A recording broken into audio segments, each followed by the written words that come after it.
Nos ubicamos en contexto. Recuerden las últimas 4 semanas, el Señor estuvo hablando durante 3 semanas, las 3 ofrendas, holocausto, flor de harina y de paz. Y la semana pasada el Señor nos hablaba de toda esta historia de Caín. Nos sacó el sello de Caín que teníamos sobre la frente por la herencia que todos habíamos recibido en Adán. Nos sacó de la tierra, de ese lugar, de esa vida errante que teníamos como consecuencia de esa herencia. Y la idea es, yo pregunto, ¿lo pudimos llevar a lo cotidiano? Porque nos sacó el sello de Caín, pero después la idea es que cada cosa que el Señor hace, que nosotros la podamos llevar al día a día, que lo podamos vivir en lo cotidiano, porque si no queda en algo muy abstracto. Sí, el Señor me sacó el sello de Caín y si a los 2 días estoy haciendo las mismas cosas, es como que de repente no funciona. Entonces, ¿quién mató a alguien esta semana? ¿Qué pregunta es? ¿Quién mató a alguien esta semana? Yo sé de gente que ha matado a alguien esta semana, pero no los puedo mandar al frente. A ver, levánteme la mano, ¿quién mató a alguien esta semana? ¿Nadie? Hay un par que no están diciendo la verdad. ¿Por qué digo esto? ¿Se acuerdan que el pastor Alexis decía que este espíritu es un espíritu homicida y hacía que nosotros matáramos, si operábamos en este espíritu, en esta influencia, que matáramos a nuestros hermanos, por ejemplo? Y justo al final, no sé si se llegó a escuchar, no me acuerdo si el pastor lo dijo, el Señor me traía una palabra, que es con la que quiero arrancar ahora para entender esto de que a lo cotidiano tenemos que llevar toda la revelación que el Señor nos trae. Primera de Juan 3:15 dice: todo el que aborrece a su hermano es homicida.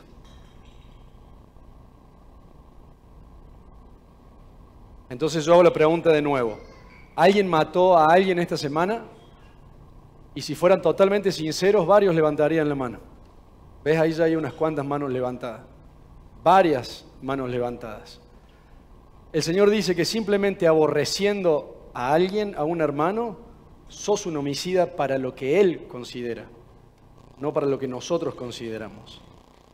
Entonces, es fuerte que Dios te diga, es muy diferente como el Señor mira. ¿Se acuerdan esa otra palabra que no tiene que ver con el tema, pero se me viene?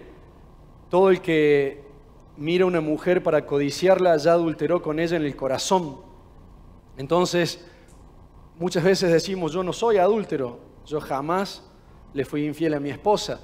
Pero si hiláramos más finos, si fuéramos más finos y profundos en nuestro corazón, en la intimidad de nuestro corazón, quizás estas cosas saldrían a la luz. Entonces, aborrecer a un hermano es ser homicida. ¿Y qué es aborrecer? Es tener aversión a alguien. Es ese no lo quiero ni ver, no lo quiero tratar, no quiero estar, me molesta, no me lo banco, no. Y fíjate qué interesante cómo mira el corazón del Señor.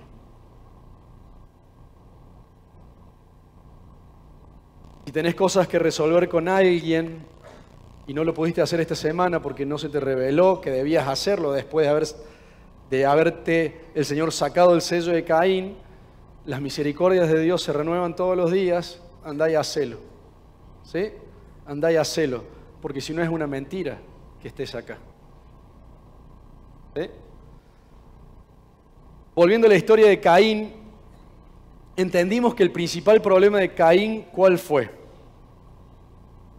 Con toda esta historia de la ofrenda que presenta Caín, la ofrenda que presenta Abel, entendiendo lo que la ofrenda es, lo que la ofrenda significa, ¿cuál fue el verdadero problema de la ofrenda de Caín? El corazón. exactamente. Cuando Dios mira la ofrenda, en realidad estaba mirando el corazón de Caín. No estaba viendo el monto, la magnitud de la ofrenda. Si era mucha, si era poca, si era buena, si era mala. Estaba viendo el corazón. Miró el corazón de Caín y miró el corazón de Abel. Caín, tomándonos de las primeras charlas que decíamos, no fue holocausto en su ofrenda. Caín no se rindió al Señor en holocausto, muriendo a sí mismo para entregar la ofrenda que a Dios le iba a agradar. Pero mirando el corazón, hablando del corazón. No sé cuál habrá sido estrictamente el problema de Caín, pero no se presentó con un corazón agradable al Señor. Y por eso el Señor no recibió la ofrenda. Sería quizás hipotetizar el porqué de eso. Pero la cuestión es que la realidad es que se presentó de esa manera, con un corazón que no le agradó al Señor.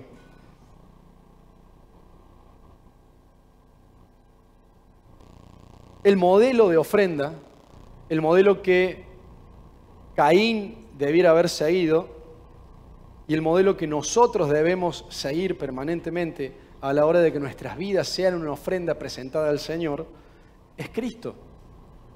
Lo sabemos, lo hemos escuchado un montón de veces, pero el objetivo de lo que el Señor nos quiere ministrar hoy es que esto que hemos escuchado muchas veces y hemos entendido, lo logremos llevar a la práctica.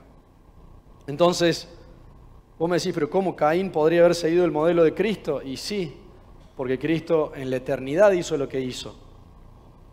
O sea, Caín tenía la posibilidad de haber imitado a Cristo, porque Cristo ya se había inmolado. ¿Cuál fue la mayor ofrenda que Jesús hizo? ¿Cuál creen que es la mayor ofrenda que Jesús hizo? Haberse inmolado. Dejar la gloria. Separarse del Padre. Esa fue la ofrenda perfecta. La cruz de Cristo no fue de madera.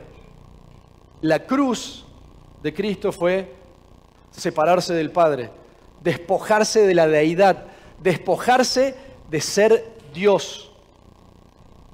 Esa fue su cruz. Y esa fue su mayor ofrenda. Obviamente esa ofrenda después, cuando vino y se hizo hombre, se materializó muriendo en la cruz y resucitando. Pero la ofrenda primaria, si le podríamos poner ese nombre, fue dejar la gloria, separarse del Padre para venir y a nosotros darnos la vida, a nosotros venir y reconciliarnos con el Padre, porque nosotros en Adán habíamos muerto, todos en Adán habíamos muerto.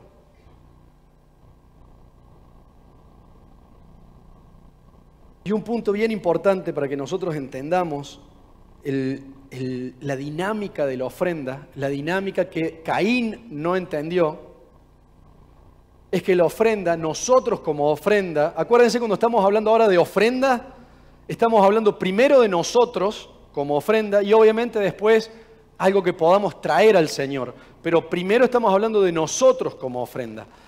La ofrenda es algo voluntario. La ofrenda es algo voluntario, no es algo que Dios ni nadie van a obligarte a hacer. La ofrenda es algo voluntario. Juan 10, 18, hablando de Cristo, el modelo, dice, hablando de su vida, nadie me la quita, sino que yo la doy de mi propia voluntad. Tengo autoridad para darla y tengo autoridad para tomarla de nuevo. Él voluntariamente hizo lo que hizo. Voluntariamente hizo lo que hizo.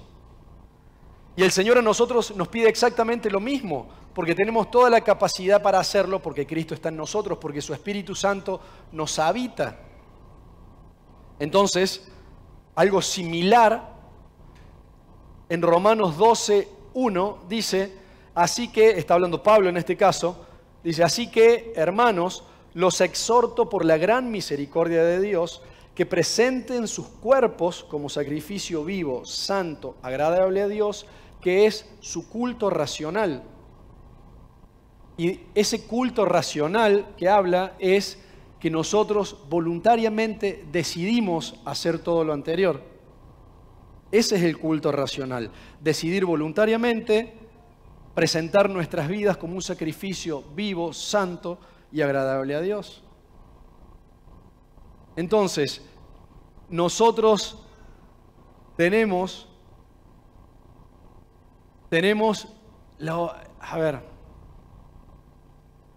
nosotros, si verdaderamente queremos vivir la vida cristiana que Dios pretende de nosotros, debemos llevar a la realidad práctica esto de ser igual a Él. Porque si no, simplemente queda en una frase eso de la imagen y semejanza. Lo hemos dicho, lo hemos predicado, lo hemos escuchado y lo hemos repetido un montón de veces que Él es la imagen del Dios vivo. Él vino a traernos la imagen y semejanza y que nosotros debemos desarrollar la semejanza a través de una vida santa como la de Él. Pero eso es algo voluntario. Es algo absolutamente voluntario. Mi vida como ofrenda a Él es una elección personal. Es una elección personal.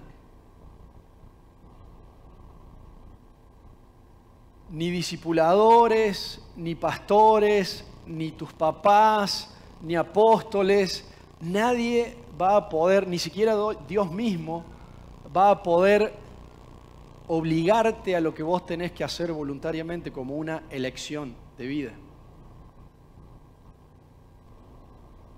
Que tu vida sea una ofrenda permanente a Él, lo quiero recalcar, quiero ser repetitivo para que se nos quede bien marcado, es una decisión, una elección voluntaria, como dice Romanos 12:1.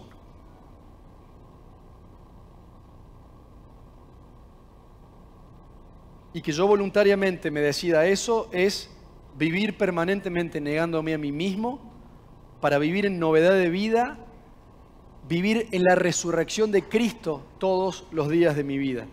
Es una vida rendida a hacer su voluntad.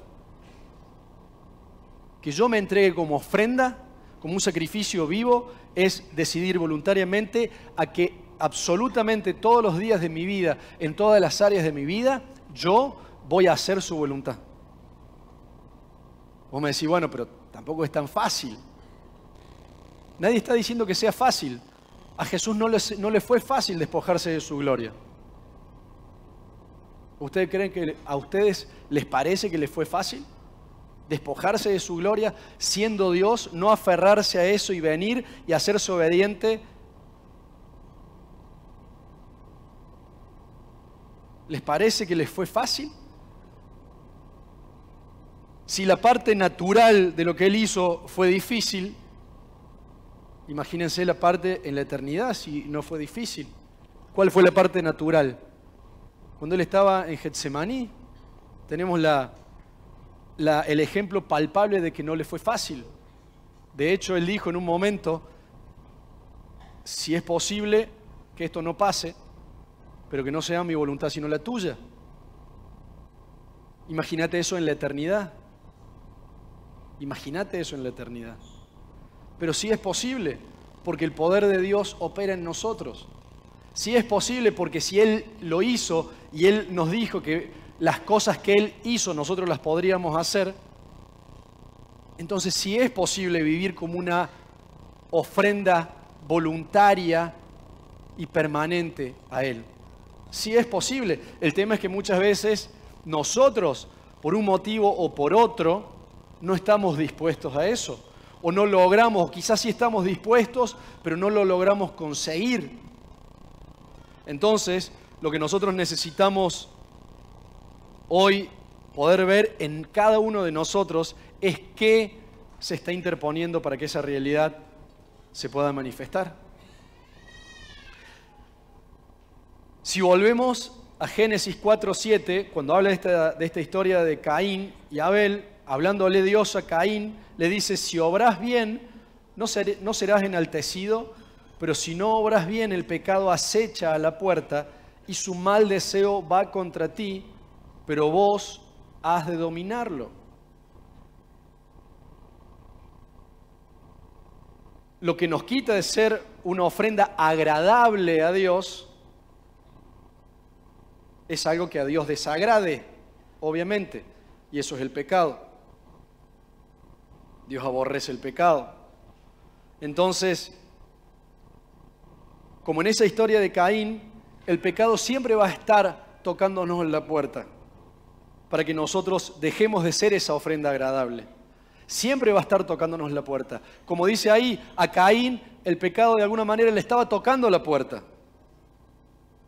No tiene nada de raro que el pecado te toque la puerta. De hecho, eso va a suceder siempre. El pecado siempre va a estar tocándote la puerta. Pero el Señor dice, como le dijo a Caín, nos dice a nosotros, pero nosotros podemos gobernarlo. Nosotros podemos no caer en el pecado. Nosotros podemos, como dice el Salmo 15, ¿quién habitará en tu santo monte? El que vive así, así, así, así, no caerá jamás. Nosotros podemos vivir sin pecar. Porque si Cristo vivió sin pecar y nosotros somos a su imagen y semejanza y tenemos el poder de su Espíritu, el mismo poder con el cual lo resucitó entre los muertos, y ese poder opera en nosotros, entonces sí tenemos la posibilidad de vivir así. Sí tenemos la posibilidad de gobernar sobre ese pecado que viene a tocar la puerta. El asunto es, ¿nosotros estamos dispuestos a ser esa ofrenda voluntaria que vence al pecado cada día, en cada momento, en cada situación? Porque lo que vence al pecado es eso.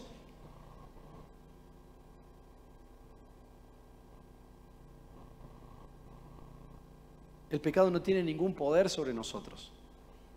Jesús venció el pecado y a la muerte. El pecado no tiene poder sobre nosotros. Entonces, ahí hay algo que sucede cuando pecamos. Porque si no tiene poder sobre nosotros y lo hizo, cumplió su cometido, es porque nosotros decidimos dejarlo. Porque nosotros no lo gobernamos.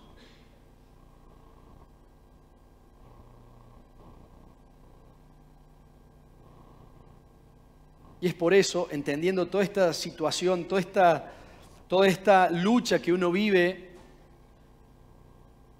contra el pecado, es que entendemos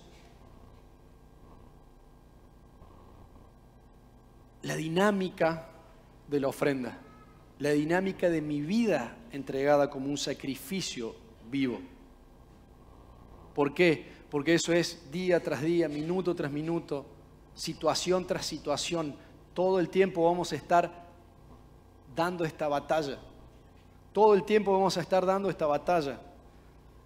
Y acordate que esto no se trata solamente de cosas tan gruesas como, por ejemplo, el adulterio. También esto tiene que ver con cosas bien finas, bien sencillas, bien escondidas en lo profundo de nuestro ser, que también necesitamos sacarlas a luz y verlas, porque pueden no agradarle al Señor, cosas del corazón. Entonces, acá tenemos un primer punto bien interesante.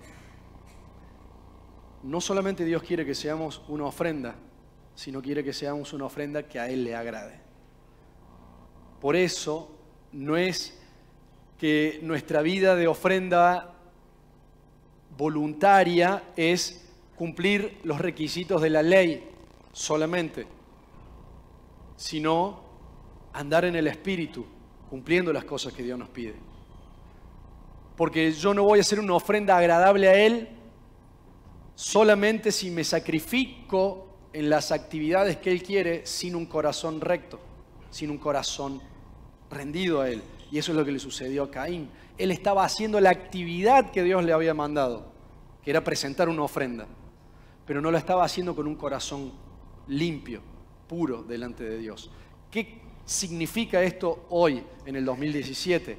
Que nosotros podemos sacrificar todo lo que vos quieras, venir al discipulado, venir a congregarte, orar a la mañana, bendecir la comida cada vez que te sentás a la mesa, orar en tu casa, cantar en tu casa, cantar acá, todo lo que vos quieras. Podés ofrecer sacrificios, Pero si ese sacrificio no va acompañado, o mejor dicho, no tiene como base un corazón de acuerdo al de Dios, tampoco va a tener sentido de nada. Porque así viven los religiosos, así viven los que buscan cumplir los requisitos de la ley, pero con un corazón que está alejado del de Dios. ¿Y por qué el Señor está insistiendo tanto con esto de ser ofrenda? De voluntariamente entregarnos al Señor día a día. Porque es el único sentido de la vida cristiana, si no, no tiene ningún sentido.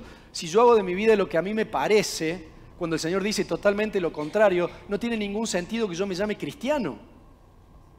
No tiene ningún sentido. ¿Qué sentido tiene llamarse cristiano o decirse cristiano o creerse cristiano si yo no vivo lo que Dios dice que yo debo vivir todos los días de mi vida? ¿Qué sentido tiene decir que soy hincha de Talleres y ando todos los días con la camiseta de Belgrano? O sea, es como incoherente. No lo de ponerse la camiseta de Belgrano. Pero es como incoherente, ¿o no? Pero vos llega un momento que le decís, esta persona está loca. Me dice, hace 10 años que me dice que es de Talleres y todas las veces lo veo con la remera de Belgrano. Entonces una persona que hace 10 años que me dice que es cristiana y siempre lo veo haciendo las cosas que no son tan cristianas, entonces es como una incoherencia. Y acuérdense que estamos hablando del corazón, no estamos hablando de las acciones, porque lo que Dios pesó en Caín fue el corazón, no la acción, no la ofrenda. O mejor dicho, al ver el corazón le desagradó la ofrenda, pero lo que él miró fue el corazón. Y por eso el Señor está insistiendo tanto en estas semanas, en este entendimiento de ser una ofrenda permanente al Señor.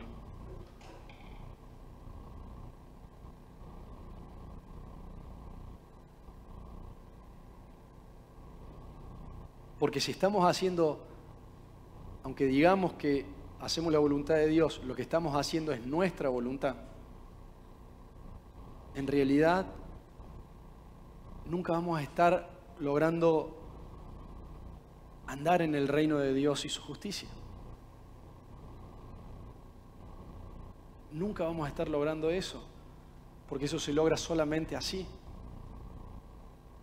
muriendo a nosotros mismos, decidiendo voluntariamente negarnos a nosotros mismos para vivir para Él. Ese es el sentido de la vida en Dios. Negarnos a nosotros mismos para vivir para Él. Todo lo diferente a eso está fuera de los planes de Dios.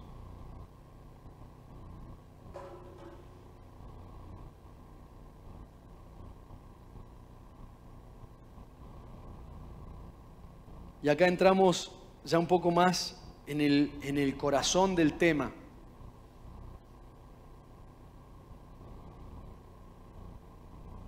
Dios no acepta la ofrenda cuando la ofrenda viene de un corazón endurecido. Porque para Dios eso no es justo. Cuando el corazón, viste que Luis decía recién, yo no sé por qué se había endurecido mi corazón. Pero cuando nosotros por un motivo o por otro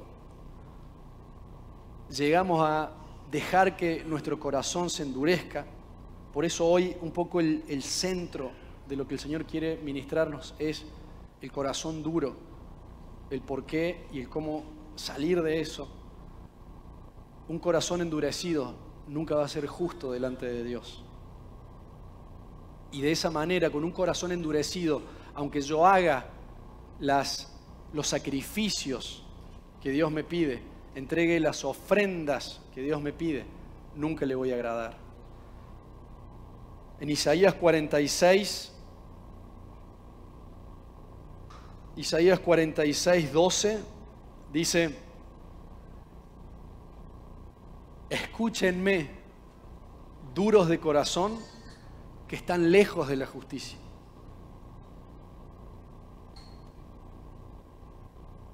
La dureza de corazón nos aleja de la justicia.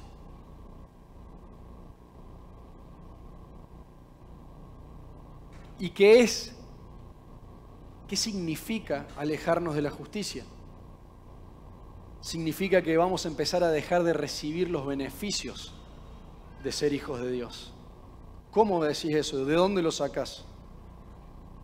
De Mateo, que dice: ocupate del reino de Dios y su justicia para que todas las cosas sean añadidas. Entonces, si vos dejás que tu corazón se endurezca y eso te hace injusto delante de Dios, y vos ya no estás viviendo y ocupándote del reino de Dios y su justicia, vas a dejar de recibir las añadiduras que vienen como consecuencia de eso.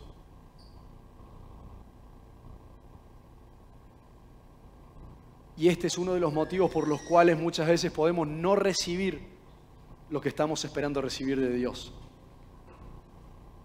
Porque no nos estamos ocupando de su reino y de su justicia, porque hay un corazón endurecido que nos aleja de esa justicia. Y obviamente, en esta dinámica que estamos viendo, lo que Dios nos quiere dar, no nos lo puede dar.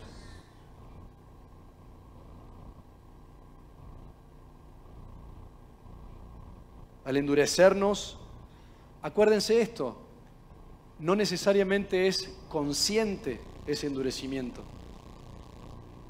Hay distintas situaciones en la vida que pueden ir haciendo que tu corazón se endurezca. Y no es que vos un día te levantaste y dijiste: bueno, a partir de hoy voy a endurecer mi corazón. No funciona así. Pero sí hay una dinámica de las tinieblas que busca permanentemente engañarnos para que nosotros terminemos endureciendo nuestro corazón, para que nos terminemos alejando de la justicia de Dios, para que nos terminemos alejando o dejando de recibir los beneficios que tiene estar en la casa de Dios, etcétera, etcétera, y todo lo que se arma a partir de eso, porque a partir de ahí Dios empieza a no recibir nuestra ofrenda.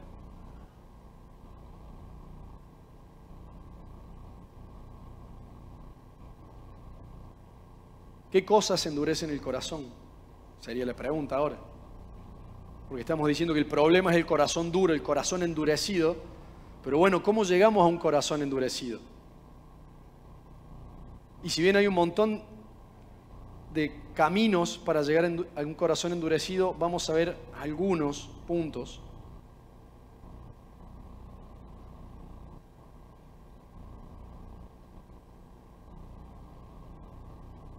El sistema de este mundo, un primer punto y algo que debemos entender bien claro, es que el sistema de este mundo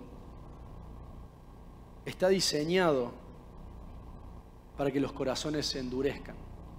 Está diseñado para impulsarnos a vivir en injusticia y que nuestro corazón se endurezca. Toda estrategia que el sistema de este mundo diseña es para que nosotros nos alejemos de Dios.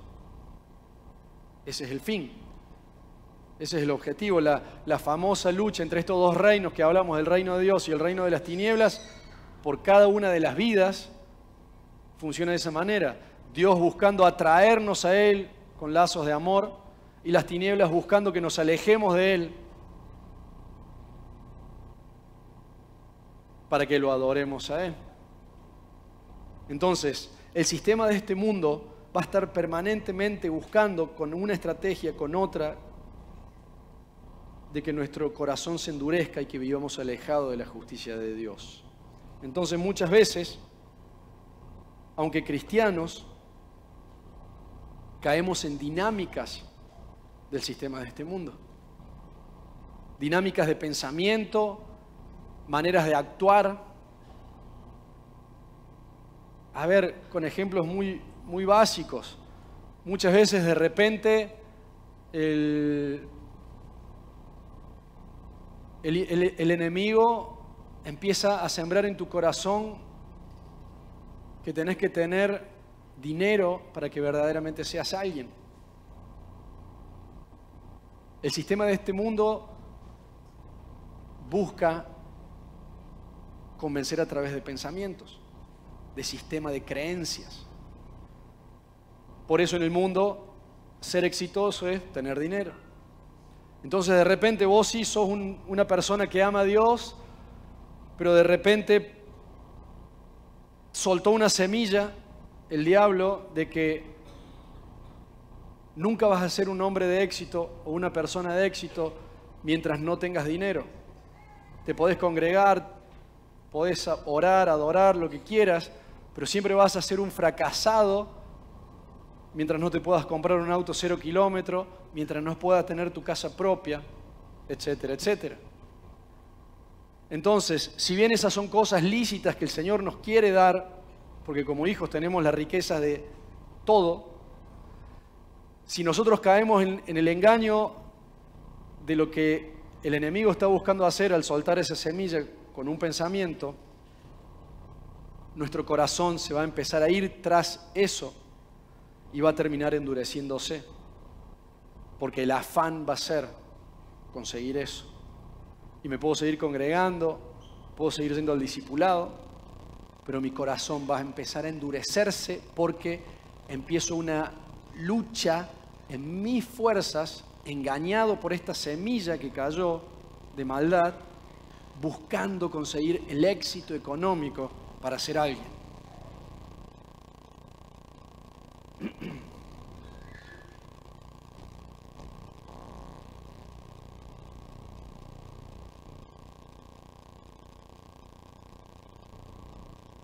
Por eso nosotros tenemos que estar bien atentos a cómo funciona el enemigo a través de los pensamientos que busca sembrar como semillas en nosotros, para que si nosotros las dejamos entrar, empiecen a crecer y a dar fruto.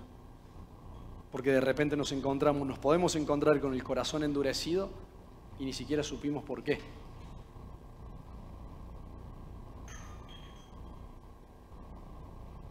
En la parábola del sembrador, déjenme que la busque.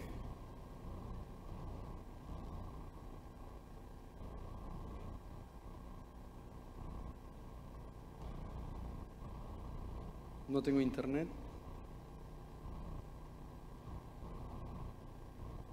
¿No hay internet? A ver, ahora sí.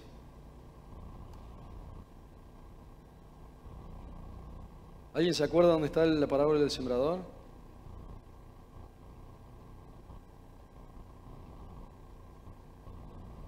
Mateo 13.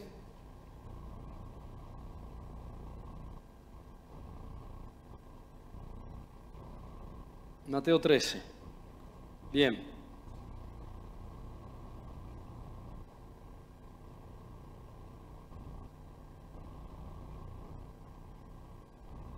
Así funciona, en esta parábola podemos ver cómo funciona el sistema de este mundo de una manera mucho más práctica. Dice Mateo 13:3, y les habló muchas cosas en parábolas diciendo, he aquí el sembrador salió a sembrar, y al sembrar parte de la semilla cayó junto al camino, y vinieron las aves y se la comieron. Otra parte cayó en pedregales donde no tenía mucha tierra, y enseguida brotó porque no tenía profundidad de tierra, pero cuando salió el sol se quemó, y porque no tenía raíz se secó. Otra parte cayó entre espinos, y los espinos crecieron y la ahogaron. Y otra parte cayó en tierra buena y dio fruto, algunas semillas 100 por 1, otras a 60 y otras a 30. Después, más adelante en el 18, da la explicación de la palabra. Dice, ustedes pues escuchen la parábola del sembrador. A todo el que oye la palabra del reino y no la entiende, el maligno viene y arrebata lo que fue sembrado en su corazón.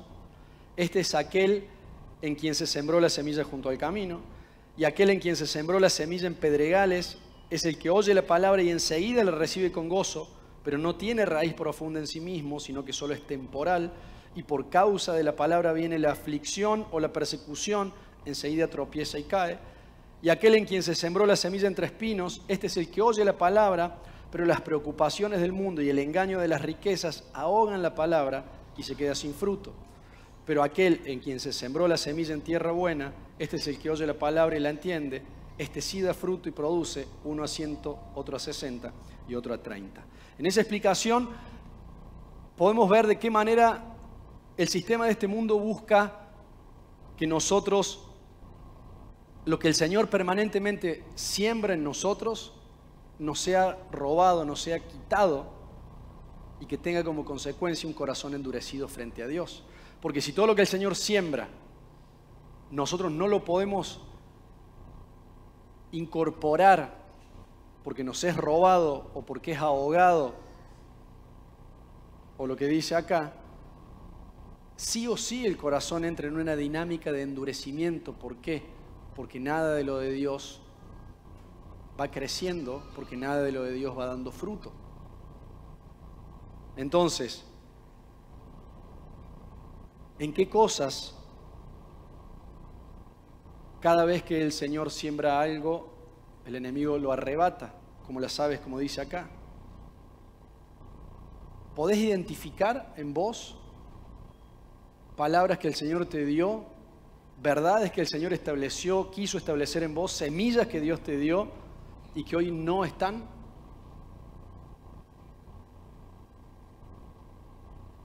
¿Las podés identificar?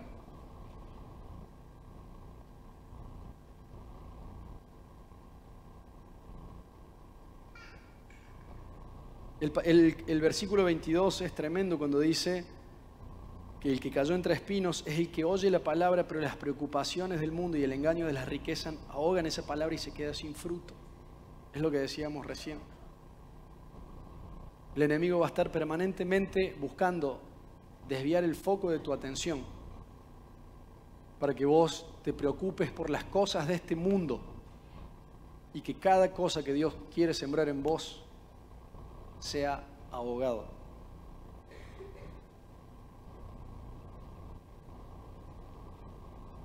Y volvemos al pasaje que decíamos antes. O sea, las tinieblas buscan generar una dinámica totalmente opuesta a la de Dios. Dice que las tinieblas buscan generarte que las preocupaciones de este mundo sean tu foco, que tu corazón esté puesto en las preocupaciones de este mundo. ¿Cuáles son las preocupaciones de este mundo? Para gente como nosotros que conoce al Señor. ¿Cuáles son las preocupaciones de este mundo? Llegar a fin de mes, ver si podemos cambiar el auto, ver si podemos dejar de alquilar y comprar, ver que mis hijos estén bien, ver si puedo cambiar a un mejor trabajo, ver que puedo estudiar. O sea, esas son las preocupaciones de este mundo. Pero si el enemigo logra hacer que esas preocupaciones tomen lugar en nuestro corazón por encima de Dios, nuestro corazón se empieza a endurecer. Sí o sí, indefectiblemente nuestro corazón se empieza a endurecer. Y recién lo dijimos, si el corazón se endurece, ya no somos justos delante de Dios. Y si ya no somos justos delante de Dios, ya Dios no recibe nuestras vidas como una ofrenda que a Él le agrade. ¿Se entienden cómo vamos haciendo el caminito?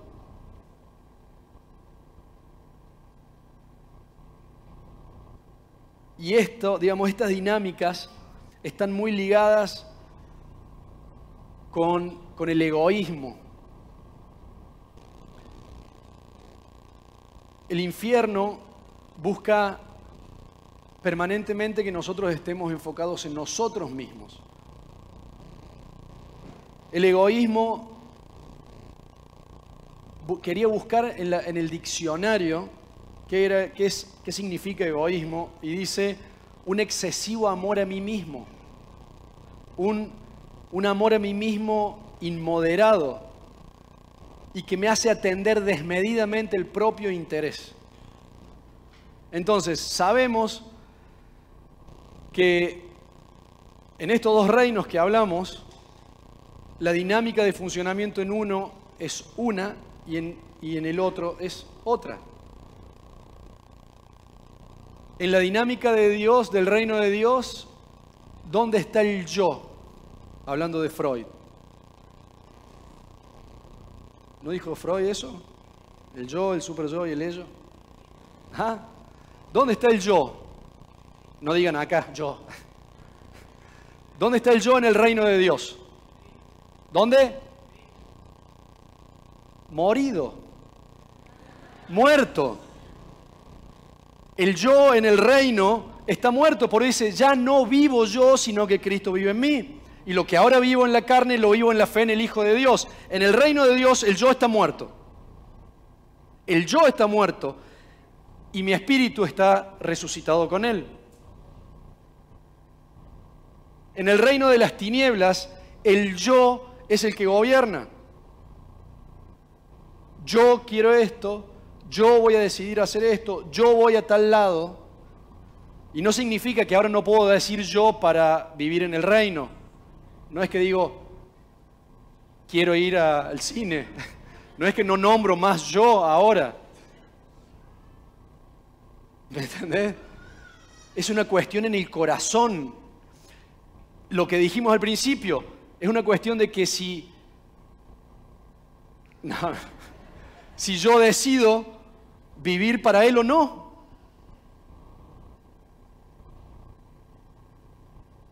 El egoísmo, el infierno busca permanentemente inyectarnos egoísmo, ese interés por mí mismo para que yo me aleje de Dios y para que yo no pueda hacer una ofrenda agradable a Dios. Pone el foco en lo que a mí me interesa, pone el foco en lo que a mí me parece, pone el foco en lo que yo creo. Y que yo muera a mí mismo no es el ascetismo budista de vivir en una montaña negando el yo desde el alma, desde como no siento, no tengo contacto con la gente, no soy bueno. Esa espiritualidad es falsa. Es yo decido voluntariamente negarme a mí mismo, decido no vivir yo, sino que Cristo vive en mí. Pero yo sigo viviendo. ¿Se entiende? Que hay una diferencia entre que yo siga viviendo en Cristo a que yo siga viviendo para mí. Parece de locos, pero así es. Esa es la realidad.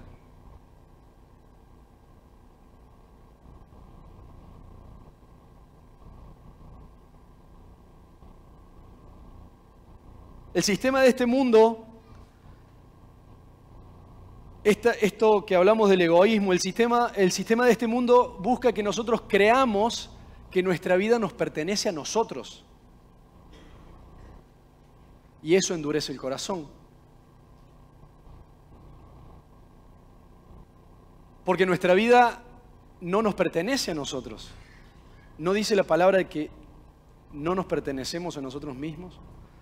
¿No dice la palabra que no vivimos nosotros, sino que Él vive en mí?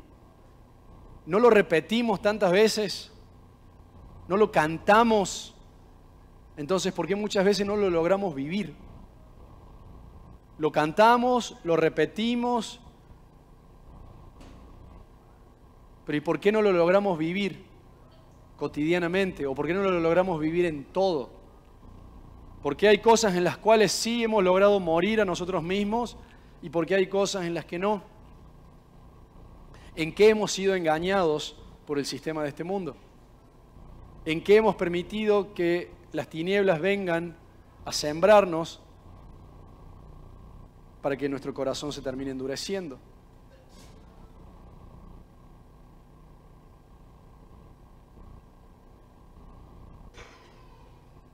Lucas 9, 24 dice: pero el que quiera salvar su vida la perderá, pero el que pierda su vida por causa de mí, ese la salvará. El sistema de este mundo busca que nosotros estemos tratando de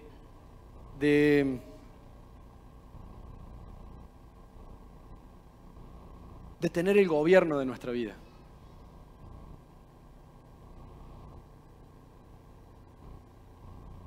Busca que nosotros creamos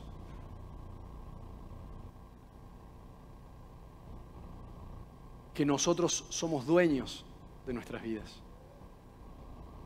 Pero en ese pasaje, el que leíamos después, el que leíamos antes de Gálatas 2:20, que dice, con Cristo he sido crucificado y ya no soy yo el que vive, sino que Cristo vive en mí. Y lo que ahora vivo en la carne, lo vivo en la fe, en el Hijo de Dios, el que me amó y se entregó a sí mismo por mí. En esos pasajes entendemos que le pertenecemos a Cristo. Y que al pertenecerle a alguien, yo no puedo hacer lo que quiera. Pero ahí volvemos a lo que decimos siempre. ¿Dónde está cayendo esta semilla? Porque el Señor está sembrando una semilla. No nos pertenecemos a nosotros mismos. No podemos hacer nuestra voluntad por sí solos, por nosotros mismos. ¿Dónde está cayendo la semilla? ¿En qué tierra está cayendo la semilla? ¿En qué parte está cayendo? ¿En tierra buena? ¿En el camino? ¿Entre pedregales? ¿Dónde está cayendo la semilla? Hoy, ahora, en vos. ¿Cómo darte cuenta y cómo lo empieces a vivir de acá en más?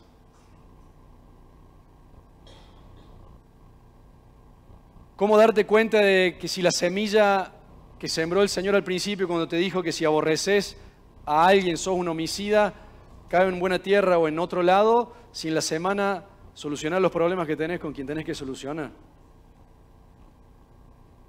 No, pero a mí tal cosa, sistema de este mundo, que pienses en vos. Dios te está diciendo algo. Te vas a entregar como un sacrificio vivo, vas a decidir voluntariamente ofrecerte a Dios. No, pero si en realidad yo tengo razón, ¿cómo voy a ir yo a amigarme con tal persona que me hizo esto, esto y esto?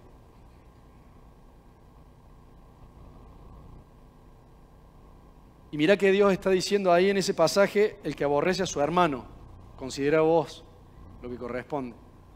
No estamos hablando porque el Salmo 15, digamos, también te separa.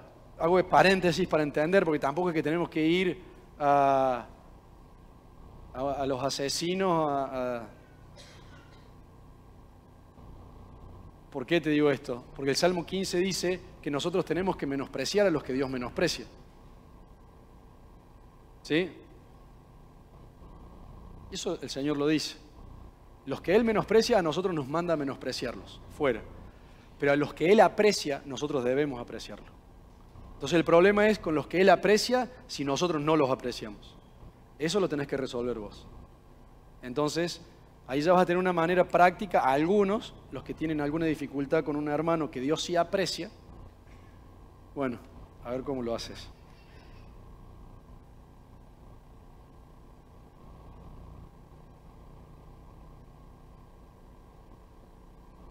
El tema es que si nosotros no somos capaces de hacer realidad lo que Dios nos pide, difícilmente podamos hacer una ofrenda viva que lo agrade. Porque yo no voy a hacer una ofrenda agradable solamente por recibir información de Dios. No voy a hacer una ofrenda agradable por recibir información.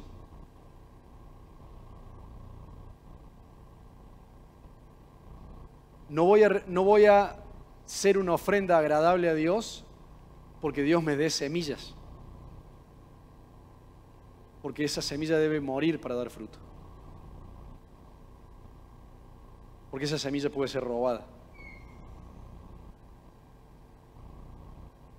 Y en realidad, lo que debemos reconocer es que si algunas de estas cosas no logramos, de que si hemos permitido que nuestro corazón se endurezca por un motivo o por otro, es porque no amamos a Dios como tenemos que amarlo, y porque en algunas cosas nos amamos más a nosotros mismos que a Dios. Entonces, qué sé yo, ya por seguir con este ejemplo que empezamos, si vos no sos capaz de resolver una situación de enemistad con alguien que Dios te está pidiendo, es porque te amás más a vos mismo que a Dios.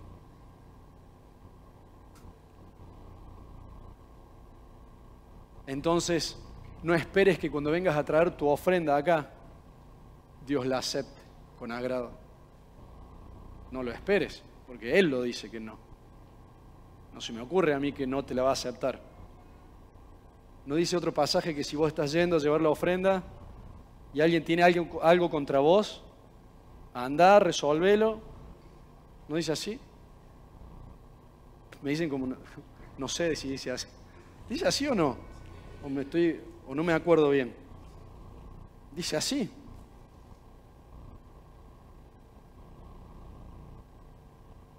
Porque si nosotros no hacemos lo que Dios nos pide, en definitiva estamos adorándonos a nosotros mismos y no a Dios. En definitiva está prevaleciendo ese yo, no muriendo ese yo. En definitiva estoy viviendo yo, no Cristo en mí. Y esa es la clave de todo.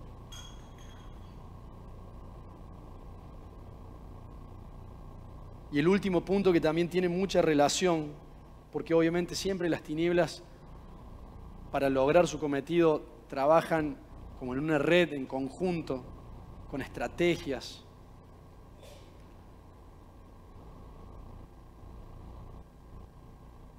La incredulidad es otra de las armas del arsenal de las tinieblas para endurecernos el corazón.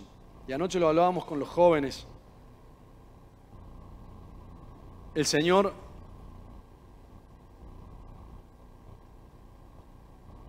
antes te digo esto. En Hebreos 3:12 dice: tengan cuidado, hermanos, no sea que en alguno de ustedes haya un corazón malo de incredulidad para apartarse del Dios vivo.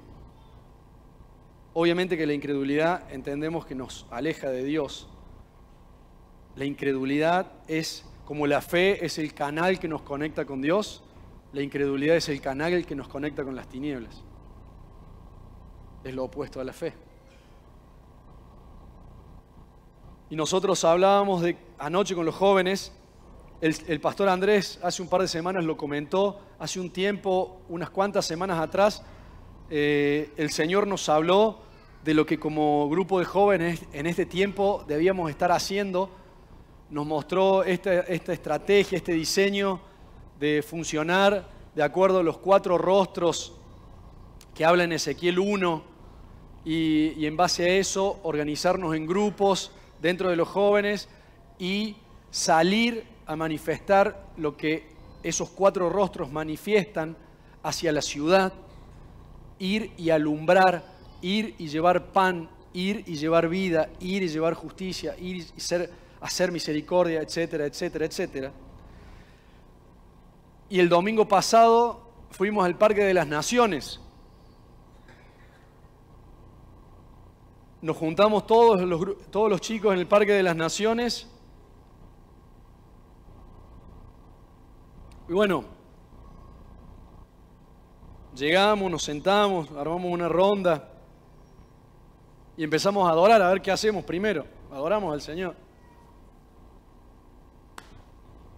Y adoramos al Señor, así está, en el Parque de las Naciones.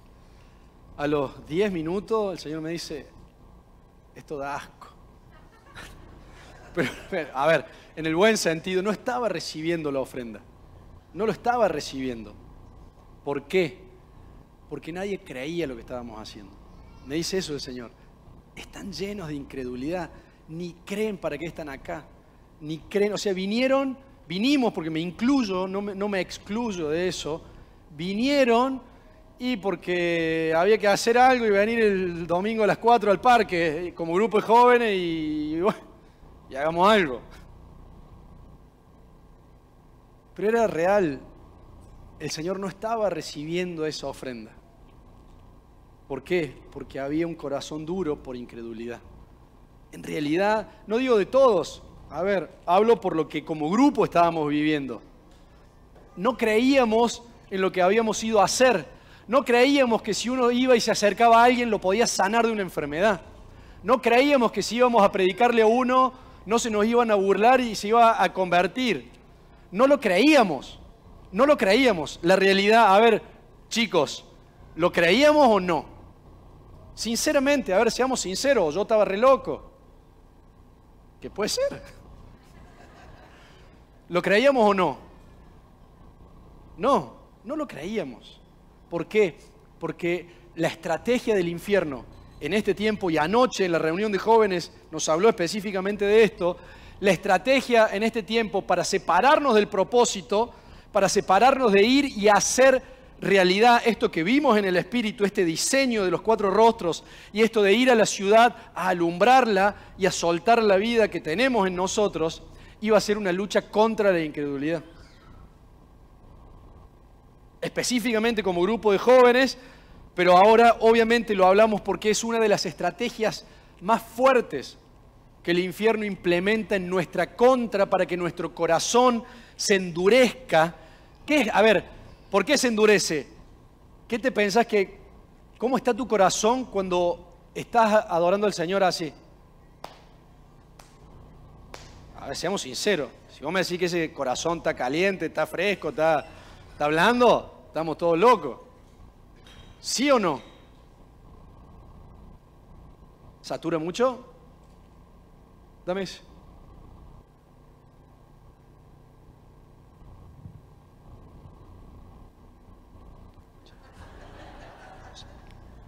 ¿Ahí sí? Bien. Esperá que por lo menos me saco.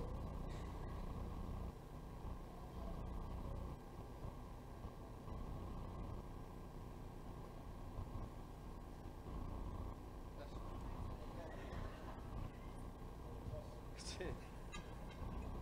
Bueno, ahí va bien. ¿A dónde iba? Ni me acuerdo ahora. ¿Dónde estábamos?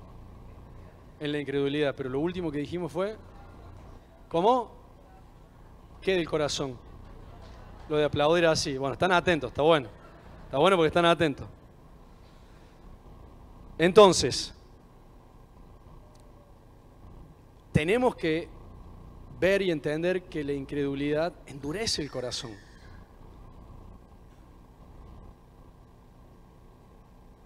Volviendo al ejemplo de la cancha, uno no es fanático del fútbol, del equipo, si cada vez que hace un gol, hace así. Digamos, tenés que tener un poquito más de candela, un poquito más de... ¿Cómo se dice allá en Venezuela? No.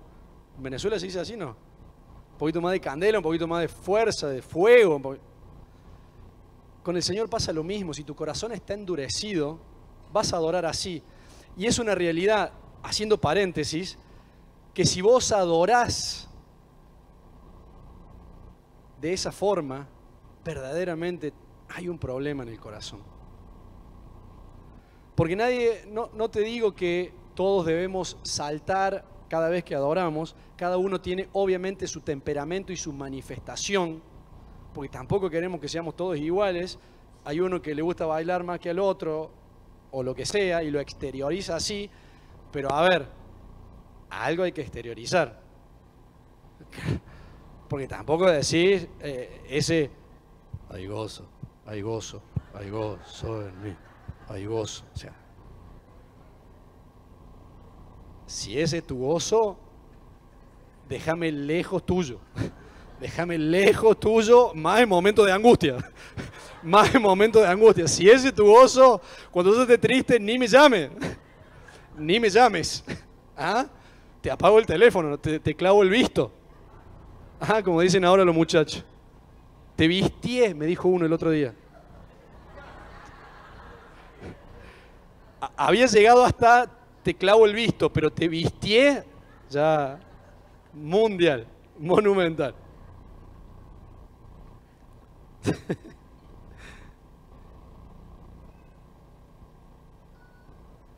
Y para que nosotros verdaderamente no caigamos en esta estrategia de las tinieblas que es sembrarnos incredulidad, debemos obviamente buscar pararnos en el lado opuesto.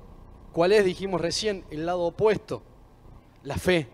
Y Judas 3 dice, amados, por el gran empeño que tenía en escribirles acerca de nuestra común salvación, he sentido la necesidad de escribirles exhortándolos a contender ardientemente por la fe que de una vez para siempre fue entregada a los santos. Nosotros, la incredulidad viene a endurecer el corazón para que nosotros nos alejemos de la justicia de Dios, para que nosotros, alejados de la justicia, no podamos ser una ofrenda agradable a Él. La forma de vencer la incredulidad es pararnos en la vereda del frente, y para pararnos en la vereda del frente debemos contender ardientemente por nuestra fe. Y seguramente la mayoría de nosotros contender por la fe no es por creer si Cristo es mi Salvador o no.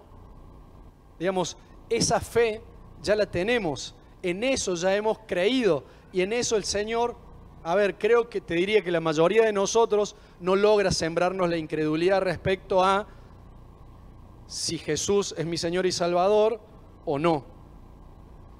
Pero sí logra sembrarnos incredulidad si nosotros no creemos que cosas mayores que Él podemos hacer. Y yo les daba el ejemplo anoche a los chicos en un momento hablando, hace varios años atrás, cuando fuimos a un campamento de jóvenes a Río Cuarto, había un profeta que en un momento éramos 300 y se puso a orar por mí y a profetizarme, y dentro de las cosas que me dijo que Dios me daba la unción para sanar a enfermos. Dani estaba, ¿vos te acordás? ¿Sabés cómo bailabas ese día, te acordás? Eso tenés que volver. Ahí hay un corazón endurecido. ¿Te acordás cómo danzabas antes, negro? Vamos, soltate de vuelta. ¿Ah? ¿O no? ¿Se acuerdan lo que era el Dani antes o no? Te estoy dando, Daniel, perdón. Perdón. Déjame, te uso como ejemplo. Te amo. Te amo. Ablandate ahí. Te amo. Bueno.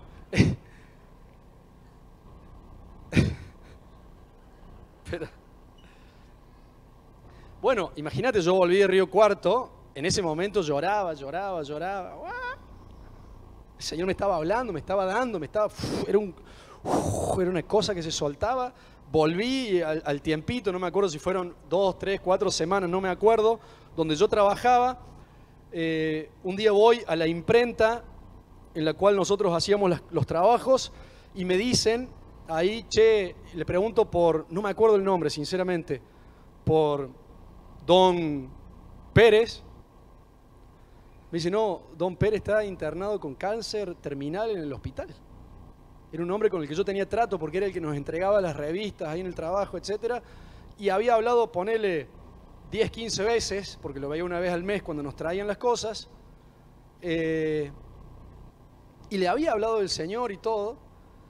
Imagínate, yo venía hacía 2 o 3 semanas que el Señor me había prendido fuego con esto de ir y sanar enfermos. Iba a ir por los hospitales, así fue la palabra, iba a ir por los hospitales sanando enfermos. Imagínate, lo primero que hice fue, 2 más 2, vamos al hospital. Listo. Llego al hospital, este hombre estaba con una hija ahí.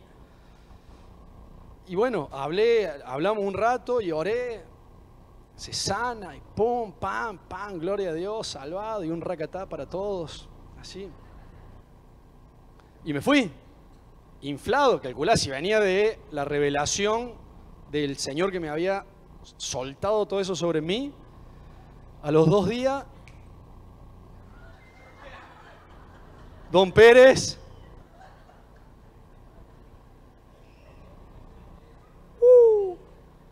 me tiraron la noticia, y Don Pérez, yo digo, imagínate, aparte, porque ya había orgullo en mí, ¿no?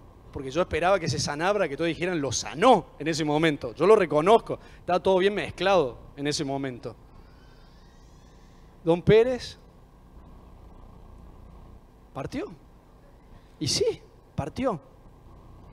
Pero fue tan tremendo, la incredulidad me metió una vacuna tan grande a partir de eso, que creo que por, no sé si 2 o 3 años, nunca más fui a orar por nadie. Nunca más. Fue tan grande la vacuna, fue tan fuerte, porque fue una semilla de Dios la que yo había recibido, pero ahí nomás, como tenía, viste la segunda parte ahí de la semilla que dice, como tenía poca raíz, fue. Entonces el enemigo sembró incredulidad, y a partir de ahí mi corazón se endureció para con esto. Se endureció literalmente. Yo durante ese tiempo, no oré más por un enfermo. No, y no, y no, y no, y no. Pero no es que lo expresaba, era no en mi corazón. Estaba endurecido yo en eso. ¿Por qué? Porque supuestamente había fracasado en lo que Dios me había mandado a hacer. Me había dado la unción, me había dado todo, y el fruto determinó engañándome lo que verdaderamente era, cuando en realidad lo que debiera manifestar lo que es verdad o no es simplemente la palabra que Dios habló. Entonces, este ejemplo te lo doy para que entendamos que el enemigo va a contender ardientemente, como Judas dice que nosotros debemos contender ardientemente por nuestra fe para pararnos en ese canal que nos conecte con Dios permanentemente, para que nuestro corazón no se endurezca, para que podamos estar en justicia, para que esa justicia nos permita presentarnos como una ofrenda agradable al Señor. Como Dios quiere que nosotros contendamos ardientemente por nuestra fe, el diablo contiende ardientemente por la incredulidad, para sembrarnos la incredulidad, para que nosotros no logremos hacer todo ese caminito que había recién.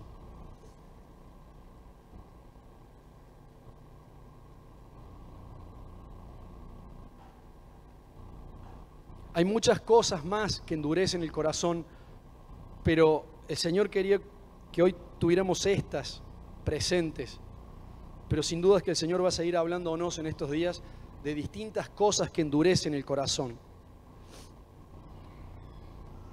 Paréntesis, una de las cosas, por ejemplo, que el Señor me habló respecto a cosas que endurecen el corazón e insensibilizan el corazón, es, por ejemplo, ver películas y series de muerte, que incluyen muerte todo el tiempo, muerte, asesinatos, etcétera, etcétera, etcétera, porque nos termina insensibilizando ante el dolor, nos termina insensibilizando ante el sufrimiento, nos termina insensibilizando y haciendo que nuestro corazón se ponga duro. Es un ejemplo que se me acaba de venir porque hay un montón de cosas que endurecen el corazón, ¿sí? Dijimos estas porque son las que el Señor quería que nosotros hoy viéramos.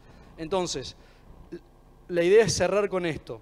¿De qué manera nosotros podemos hacer para no caer en estas dinámicas?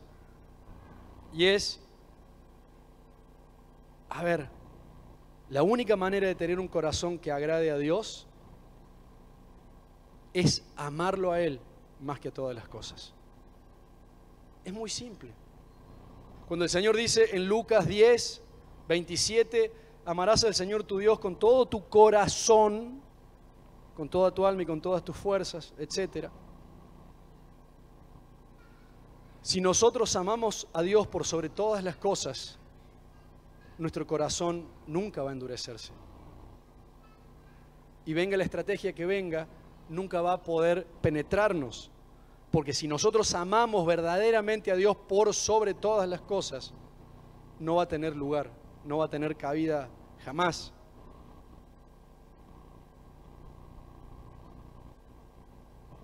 Pero amar a Dios no es simplemente decir, yo amo a Dios como un ser etéreo, como un ser celeste, como un ser en aquellas dimensiones, porque Dios nos da una definición de amor bien interesante y bien bajada a la tierra. ¿Cuál creen ustedes que es esa definición de amor? A ver, le pongamos más acá.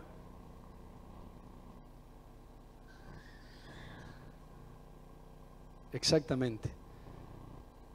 Ustedes demuestran que me aman si hacen lo que yo les mando. El que me ama, guarda mi palabra. O sea, la forma más práctica de amar a Dios, bajando de la estratosfera que muchas veces la religiosidad quiere hacernos vivir. Yo amo a Dios, pero soy un desastre después en mi vida cotidiana. Yo amo a Dios, pero no coincide con lo que hago todos los días. Yo amo a Dios, pero no hago nada de lo que Él me manda. Esa mentira tiene que desaparecer de nosotros y tiene que empezar a manifestarse ese amor a Dios que nosotros tenemos por sobre todas las cosas, haciendo las cosas que Él nos pide todos los días. Y las cosas que Él nos pide todos los días, si bien hay cosas generales que nos pide a todos todos los días, por ejemplo, que seamos santos como Él es santo, eso nos pide a todos, y buscar ser santos es parte de amarlo, porque estamos haciendo lo que Él nos pide. También hay cosas particulares que Dios nos pide, y que no son las mismas para ella que para mí, para Él que para ella.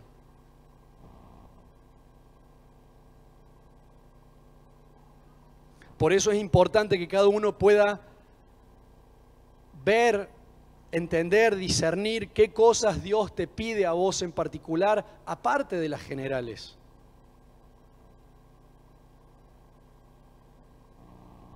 Y hacerlas.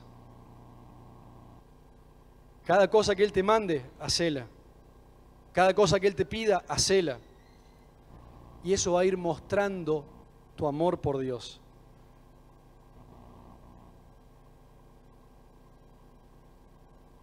Y eso es amor, lo dice Él. El que me ama, guarda mi palabra. A ver, si hacemos, ¿cómo se llamaba en matemáticas la ley? El orden de los factores no altera el producto. ¿Sí? Lo hacemos al revés. Si yo hago tu palabra, te amo. Si yo hago lo que vos me pedís, te estoy amando. Por eso Jesús en el Getsemaní dijo que no se haga mi voluntad sino la tuya, porque quería hacer lo que Dios le había pedido. Y esa era la mayor forma de decirle te amo. Entonces muchas veces la hipocresía es estar acá cantando te amo, y salimos de acá y aborrecemos al hermano.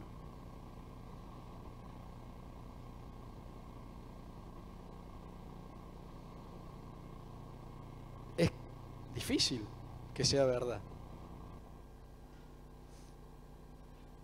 Otra cosa que incluye amar a Dios es amar todo lo que Él es, por un lado, pero también todo lo que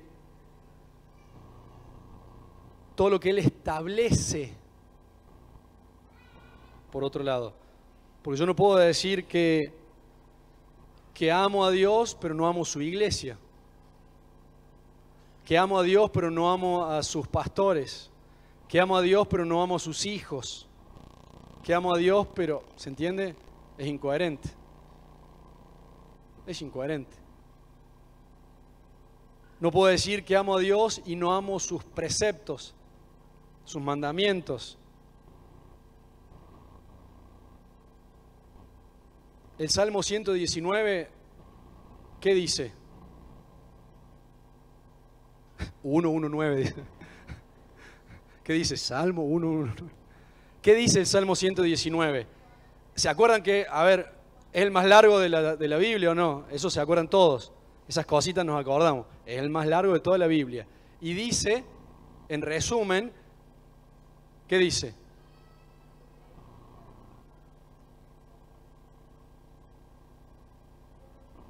De punta a punta, el salmo más largo de la Biblia repite de punta a punta: amo tus mandamientos, amo tus preceptos, amo tus estatutos. O sea, no solamente te amo a vos,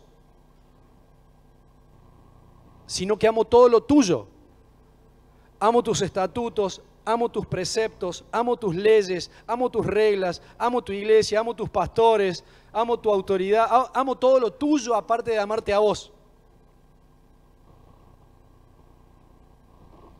Entonces seamos coherentes y amemos verdaderamente como el Señor quiere que nosotros amemos.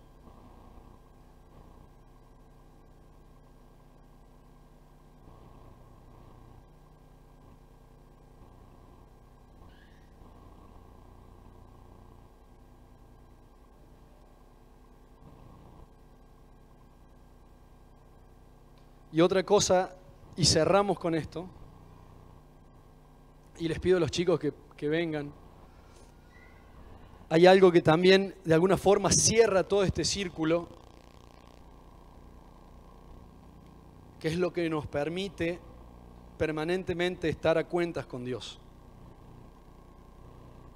Para que cada vez que nosotros tropezamos, porque podemos tropezar, tenemos automáticamente la forma de ponernos de pie y volver a estar en justicia con Él.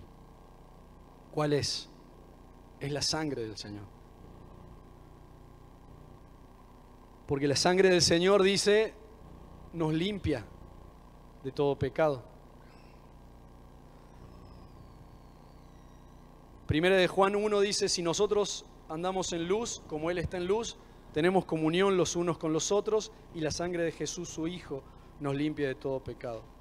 Entonces, nosotros debemos, para mantener un corazón limpio, para mantener un corazón de carne que no se endurezca, permanentemente acudir a la sangre de Dios, a la sangre de Jesús, para que todo lo que pueda haber en nuestro corazón sea limpiado.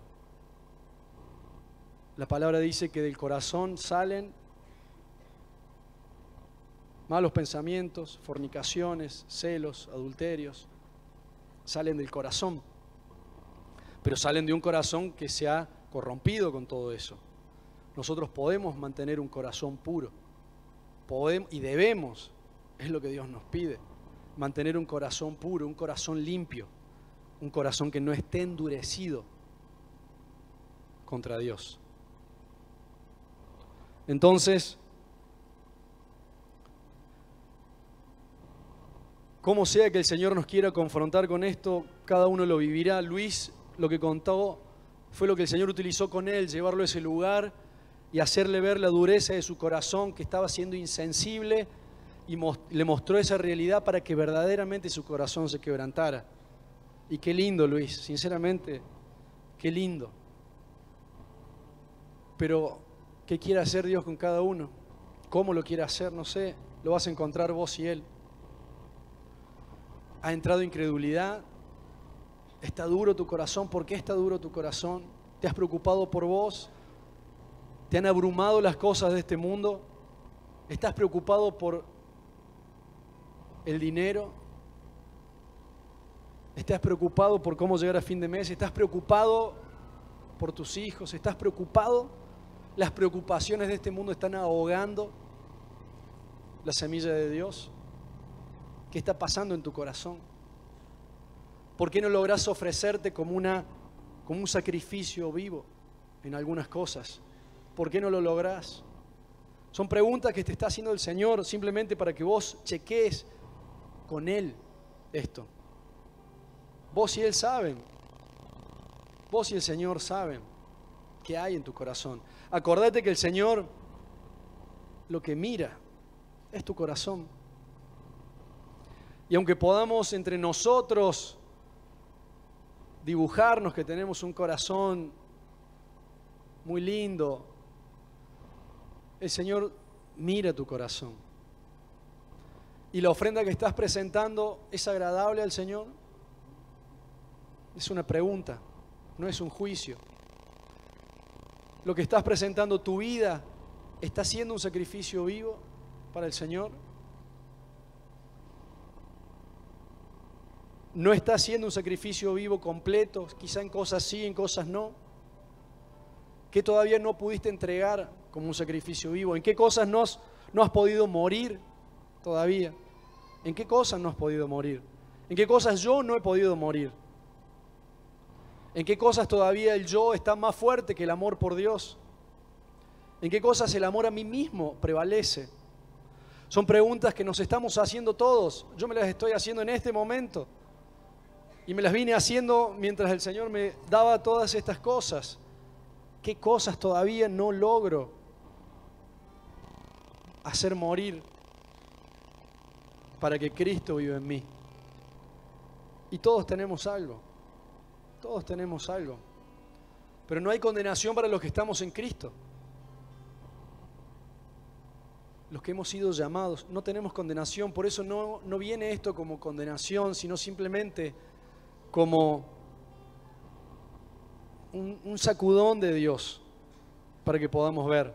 Porque Él quiere corazones rendidos a Él voluntariamente y que sean agradables a Él. Ese es el sentido de caminar con Cristo, que nuestra vida sea una continua ofrenda agradable a Él. Y que como dijo con Jesús, este es mi Hijo amado, en quien me complazco, dice, en quien me agrado. Si yo estoy en Cristo, Él debiera decir lo mismo de mí. Este es mi Hijo amado, en quien me alegro.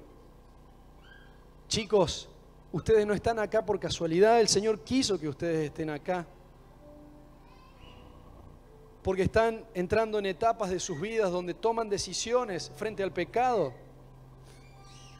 Están creciendo, madurando, con 10, 11, 12, 13, 14 años, están creciendo, madurando, para que ustedes puedan hacer esta palabra una realidad en sus vidas, y ya que no sean sus papás los que les digan no, sí, sino que ya empiece la semilla de Dios que ha sido sembrada durante todos estos años, desde el día que nacieron, empiece a dar fruto, un fruto apacible de justicia, un fruto que haga que lo que Dios diseñó en el cielo se siga manifestando en ustedes.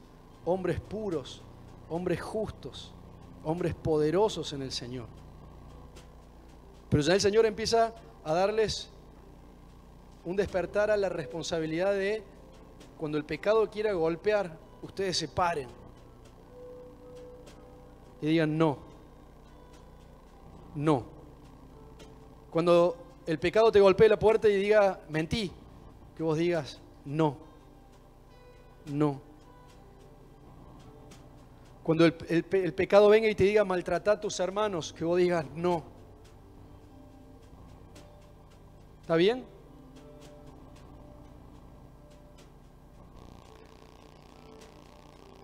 Nos paremos todos y juntos cerremos.